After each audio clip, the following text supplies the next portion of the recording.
Impact Wrestling's Hard to Kill is in January of 2020, January 12th to be exact. Um, there are two matches we can't really talk about yet. One of them because I'm not sure when it was made, and one of them because it will more likely be finalized on this Tuesday's Impact. Even though Impact saying, "Oh, they're going live every week," of course they're still taping shows somewhat, and two of these matches are a result of that. But one of them we can talk about, and it's the only one we're going to talk about today. As I don't know if we're going to call him the X Division champion, the Triple X champion, the Sex Division champion, but technically and legally, we have to say the X Division champion, Ace Austin, defends against Trey Miguel. Trey, of course, being from the Rascals. Um, and Ace Austin has been very interesting to say the least.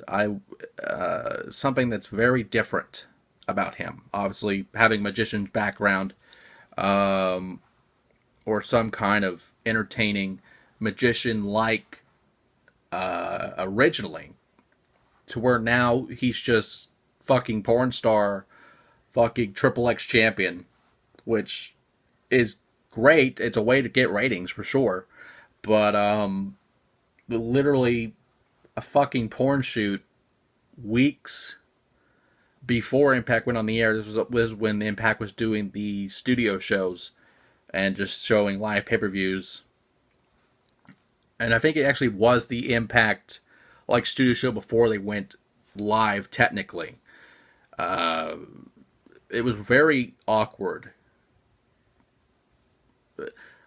Not awkward just for the way it was, but just hard to. I loved it personally, but awkward for the way to describe it to the casual fan and to the fan in general that hasn't been watching TNA probably since they went off the air on Spike TV, went off the air at Destination America, went off the air at what was originally the TV Guide channel.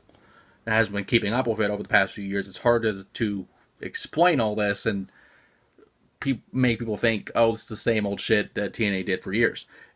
It's not, but in a way it kind of is. It's really weird, but nonetheless, Miguel won this in a five-way. I believe it was a five-way. It might have been a five-way or four-way or something, but I know it was a multi-man match. And this will be something for sure. Because, Ace Austin's past over the past few weeks has not been great. I mean, literally trying to have sex with Alicia Edwards, Eddie Edwards' wife, which didn't go well for him for sure. But, you gotta do what you gotta do to make a name for yourself, and that's what he did. And I have nothing against it personally, but it is, again, something very weird to explain to the newer viewers of TNA that are watching it on the Access Network for the first time. Or people that are just watching it for the first time, maybe just giving TNA another shot. And I keep saying TNA and Impact interchangeably. It is Impact Wrestling still technically. But this is something the TNA of old will do. They would totally do this for sure. And there's not a doubt in my mind they wouldn't do this. Nonetheless, Austin won it at Bound for Glory. I expect him to hold it for a while, even with this kind of awkward gimmick that he has. But again, you got to make a name for yourself. You got to do what you got to do. And in these weird times of what our world is now, we need an Ace Austin to kind of guide the way of people actually understanding that wrestling can be sleazy, can be kind of ridiculous, and can be kind of just out there. And this is a good example of that, like it or not. But again, Austin retains, and with that, there are two matches again on this card that we cannot talk about yet. But after this Tuesday, we more than likely will. And with that, Hard to Kill will be January 12th, 2020.